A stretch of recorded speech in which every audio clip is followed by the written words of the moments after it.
Seguimos con Frecuencia Soberana y esta semana se presenta en la 49 Feria Internacional del Libro en Buenos Aires.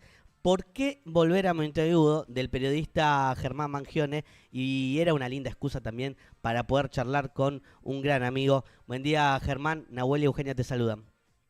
¿Cómo les va? ¿Cómo andan? Qué Bien. gusto charlar con ustedes de nuevo. Gracias por atendernos. Sabemos que estás también en algunas reuniones. La pregunta surge de en base al nombre del libro. ¿Por qué volver a Monteagudo? Bueno, yo digo siempre cuando lo hemos presentado, que hemos tenido la suerte de presentarlo por primera vez en la Tucumán natal de Monteagudo, decía ahí que capaz que ahora el libro se debería llamar, después de que uno lo va procesando y lo va presentando, ¿por qué ahora volver a Monteagudo? Claro. ¿No? ¿Por qué volver ahora a Monteagudo? Me parece que ese es el eje del libro, que tiene como objetivo hacer un ensayo histórico. Yo no soy historiador, siempre lo aclaro por las dudas, no soy historiador. Ahora además que escuché que está escuchando Copoli, más todavía lo aclaro.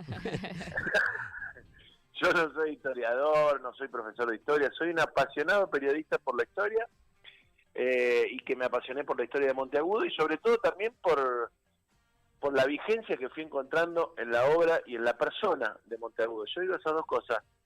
Me parece que la actualidad que tiene el por qué ahora Monteagudo tiene que ver con la persona, Claro. y con la obra. Con la obra porque uno entiende, en la obra de Monteagudo encuentra los principios centrales de toda la gesta americana de liberación de la opresión colonial y de la opresión de las grandes potencias, y tiene una cantidad de ensayos de Monteagudo que tratamos de transcribir alguna parte en el libro para que la gente también le genere esa curiosidad que me genera a mí ir conociéndolo, y que encontramos una actualidad cuando habla de los enemigos de la patria, cuando habla de los tibios, cuando habla del espíritu humano, cuando habla de la necesidad de la unidad latinoamericana. Bueno, la verdad que vos lo lees y podría pasar, si no fuese por el tipo de prosa, tranquilamente por un libro de actual. Eso Claro. con respecto a la obra.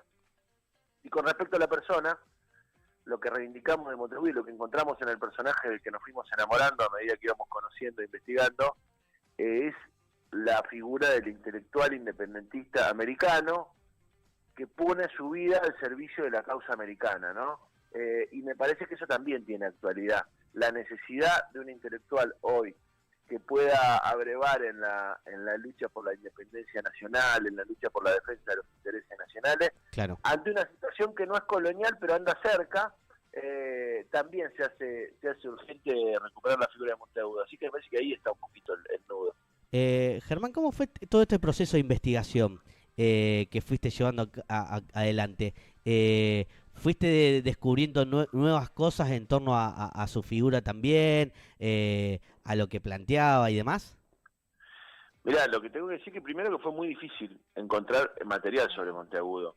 Es de los patriotas que menos se ha desarrollado investigaciones. Por supuesto hay muy buenos libros, hay un muy buen libro de Pacho O'Donnell, hay una investigación base de Mariano Mitre y Bedia de los años 40, muy interesante sobre su vida. Hay algunas cosas, por supuesto, está la novela histórica de Bonazo, bueno, hay cosas, pero en sí es muy difícil ir encontrando documentos, ir encontrando toda su obra, y cuando lo empezás a encontrar, te sorprendés más todavía de por qué no lo conocemos. Claro.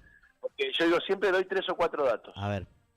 De su vida, que fue cortita, 15 años de vida política de Monteagudo, en los cuales no encontrás un hecho de la liberación americana en la que no esté relacionado a Monteagudo. Claro. Digo, la revolución de Chuquisaca, la revolución de los doctores, en 1809, 25 de mayo de 1809, que el querido Sergio Copoli la reivindica como la primera revolución, muy justamente porque fue un año antes de la revolución de mayo, protagonista Monteagudo.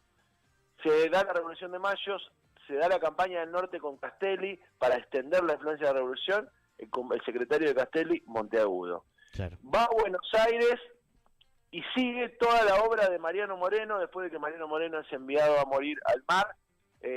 La Sociedad Patriótica de Moreno la sigue Monteagudo. La Gaceta, el diario La Gaceta, lo continúa dirigiendo Monteagudo.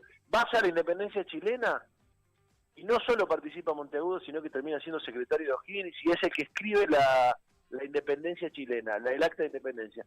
Te vas a la campaña liberadora del Perú de José de San Martín y su ministro de guerra y de Zapa en esa guerra mágica, como se llamó la guerra del Perú, que era una guerra de inteligencia, quién es Monteagudo.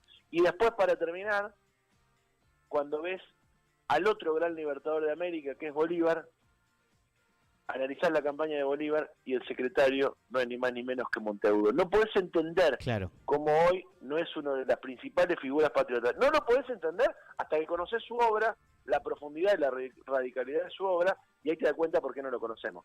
Claro, está totalmente ocultado de la historia argentina. Incluso uno lo piensa en correlación a Moreno, que es otro de los grandes intelectuales, y cómo la figura de uno sí quedó más en la historia y la del otro no. Sin hacer una contraposición tampoco de antagonismo. Sí, me parece que cumplieron roles diferentes, que después efectivamente uno no hay que idealizar, no digo, somos seres humanos. Monteagudo tuvo sus claros oscuros, tiene también sobre sus ideas radicales en el Perú, por ejemplo, hay mucha discusión en torno a cuánto influyó eso en la caída del protectorado de San Martín en Perú, las ideas de Monteagudo, las ideas tan radicales con respecto a la religión, con respecto al juego, bueno, a ciertas costumbres, a no adaptarse a las costumbres y desde el gobierno pasarse un poquito de largo. Entonces, bueno, muchos plantean eso fue lo que terminó con el protectorado de San Martín en Perú. Qué sé yo, hay un montón de cosas en el medio que hacen que es un personaje polémico. Ahora, cuando revisás la obra y cuando revisás el camino que siguió y lo que aportó a la Revolución Americana, sin duda tendría que haber estado, o entendemos que tiene que estar en un lugar mucho mejor, mucho más visible. Y si lo pensamos con respecto al presente, recuperarlo para utilizarlo en el mejor sentido de la palabra, creemos que es fundamental. ¿Qué te llevó a vos en la primera instancia para empezar a descubrir a este personaje? Mirá, yo siempre lo cuento, yo creo que es una de las semillas de la docencia patriótica que me sembró el querido compañero Luciano Orellano, cuando me dijo, mirá, vos que sos periodista, perdón, que pensás en la defensa de la soberanía y los intereses nacionales, no podés no conocer a Monteagudo. Y yo digo, ¿quién cazzo será Monteagudo?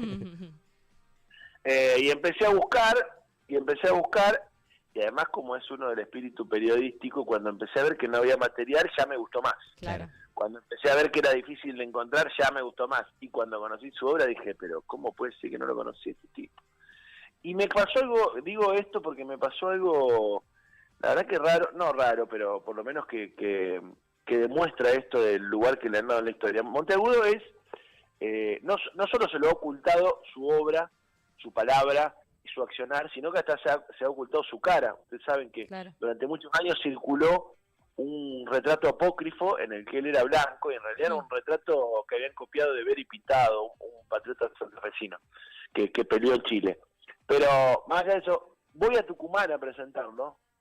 Y no es que en Tucumán, que incluso este año fue declarado el año de Monteagudo, Tucumán porque son los 200 años de su asesinato en Lima, no es que es una figura prominente. Claro. Sí, algunos que están en el tema lo conocen, fui a la escuela Monteagudo, donde están encima los dos retratos, el apócrifo y el verdadero. Claro.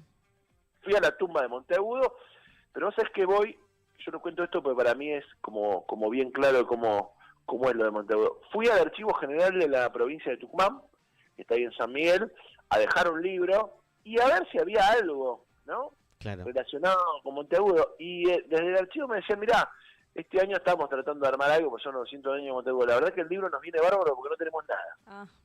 Increíble. Increíble. Digo, ese es el nivel de ocultamiento de la figura de Monteagudo, uno de los principales figuras de la izquierda de Mayo, que como decíamos es realmente increíble la participación política que tuvo en esos años, en tan pocos años, siendo tan joven y al lado de los principales. Uno piensa, estuvo en el gobierno de Alvear, estuvo en la Asamblea del año 13, estuvo en la independencia chilena, en la independencia peruana, junto a Bolívar. La verdad que es increíble. No encontrás un hecho importante de la independencia americana en donde haya estado muy lejos Bernardo de Monteagudo. Por eso un poquito lo volvemos a traer a la actualidad, también para pensarlo cuando uno está en crisis como en estos momentos. Claro. Necesitas pensar un futuro, un modelo, Y siempre hay que parar un poquito la moto y mirar para atrás, porque no inventamos nada. Esa cosa de que nosotros llegamos, el mundo arranca cuando nosotros llegamos, es un poco maniqueo, es un poco individualista. Entonces siempre hay que mirar un poquito para atrás a los que construyeron la independencia, porque nos aporta. No vas a copiar recetas, no vas a utilizar lo mismo que hace 200 años, está claro, pero hay que tener dónde ir apuntalando las ideas para poder proyectar hacia adelante. Y sobre todo pensar en algunas figuras de las distintas personas comprometidas con su época. Nosotros recién hablábamos en otras notas y demás de esta idea de los momentos en los que estamos y ese compromiso que se tiene con la época en la que se transita. Totalmente, y creo que eso es lo principal. Un compromiso tan grande tuvo Monteagudo que hasta dejó su vida, ¿no? Claro. Que más allá de también está rodeado, es un tipo para una serie de Netflix sin dudas. Después del Eternauta tendría que ser la vida de Bernardo, porque es fenomenal, porque aparte tiene todos los condimentos de una historia apasionante, que es pasión, entrega, sangre, muerte y amor. Un tipo muy siempre vinculado a problemas de amor, y muchas veces se le ha bajado el precio con eso, tratando de incluso el de su muerte. Pero bueno, volviendo a eso, digo, esto que decís vos el que se la juega, el que se compromete, yo digo ahí en el libro, así como decía el Che, que en algún momento decía, bueno, necesitamos 1, 2, 3, 100 Vietnam. Claro. Después, aprovechando ahora que esta semana se cumplieron 50 años de la derrota del imperialismo yanqui en Vietnam, lo cuento. En el libro lo que planteamos es que nosotros en este momento necesitamos 1, 2, 100 universidades de Chuquisaca, donde se formaron. Ahí me dedico un capítulo entero a la Universidad de Chuquisaca. A ver. Que es la escuela, que es el primer capítulo del libro, que es la escuela de cuadros de la independencia. Sí. Ahí va. Cuando vos querés encontrar a los principales cuadros políticos de la independencia, pasaron por Chuquisaca. Están ahí. Exacto. Me acuerdo cuando lo hablamos con Campos, que nos contaba sobre eso. Exacto, ahí están los principales cuadros. Por eso digo, hoy lo que hay que recuperar es esa universidad, esa forma de pensamiento, ese rol del intelectual como al servicio de la independencia y los intereses nacionales, y eso, necesitamos 1, 2, 3, 100 Chuquisacas, y por supuesto que de ahí puedan salir 1, 2 o 3 o 100 Bernardo de Monteagudo, porque una parte del proyecto que necesitamos también hay que pensarlo vinculado a la patria y vinculado a su gente, claro. No desde un altar. Digo, eso es otro de los grandes aportes políticos de Monteagudo. Tomó todas las ideas europeas de la Ilustración, las mezcló con las ideas de las rebeliones indígenas, las mezcló con la experiencia del campo de batalla y pudo elaborar un pensamiento realmente original, americano y liberador. Yo creo que ese es el principal legado de Monteagudo. Germán, la verdad, por último, ¿lo presentás esta semana? ¿Cómo lo conseguimos? Pasando un poquito de chivo, claro. Bueno, veo ahora que está agotado. Veo en Instagram que está Tremendo, ¿cómo está eso? terrible. Hay que esperar unos días que salga la nueva edición, calculo que el lunes la tenemos. Ah, buenísimo. Se puede conseguir ustedes escriben al Instagram y se coordina, se puede conseguir en Mercado Libre si son de afuera de Rosario. Ahí va. Y el 8 lo vamos a estar presentando a las 20:30 en la Sala Pizarnik de la Feria Internacional del Libro, 49ª, no 49 Feria, como dijo Nahuel. ¿Cómo te quiero, amigo? Pero, se la dejé pasar y no me la aguanté. Bueno, vamos a estar en la Feria del Libro y después, por supuesto, todavía tenemos que armar la presentación en Rosario. Todavía no lo presenté en Rosario, no lo presenté en San Lorenzo. Arrancamos en Tucumán, vamos a seguir en Buenos Aires. Y después la idea, por supuesto, es presentarlo en Rosario, en San Lorenzo y en todos los lugares donde nos inviten. Ahora el 20 y el 22 vamos a Quilmes también. Ahí va. A presentarlo ¿Estás de con los gira? gremios docentes. Estamos de gira total, sí.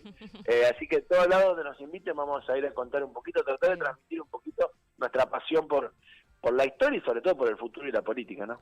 Bueno, amigo, te mando un abrazo grande y gracias por comunicar, por atendernos. Un abrazo. Un abrazo grande para ustedes, chicos. Así pasaba Germán Mangione, quien es un amigo de la casa, periodista e investigador, hablando de esto de por qué volver a Monteagudo.